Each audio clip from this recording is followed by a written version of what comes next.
Hello and good day mga kagalaans. What is up sa inyong lahat? And good news para sa mga kakarera this coming November 17 sa Garmin Run Asia Philippines. And dumating na finally yung ating race kit. Excited ako dahil ito yung una kong sinalihan na race supposedly, but yun nga, may mga nauna tayo kagaya ng Pink Run na sinalihan natin 21 kilometers.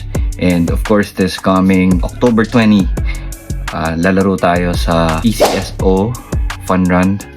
And ayun nga, it turns out na nahuli pa yung Garmin Run Asia natin, pero it's all good. Andito na yung ating race kit. Pakita ko sa yung singlet natin. 10 kilometer nga pala yung sinalihan natin dito, but sayang, hihinahin ako, sana sinalihan ko 21 kilometer kasi feeling ko kayang-kaya ko na siya. But naging play safe lang tayo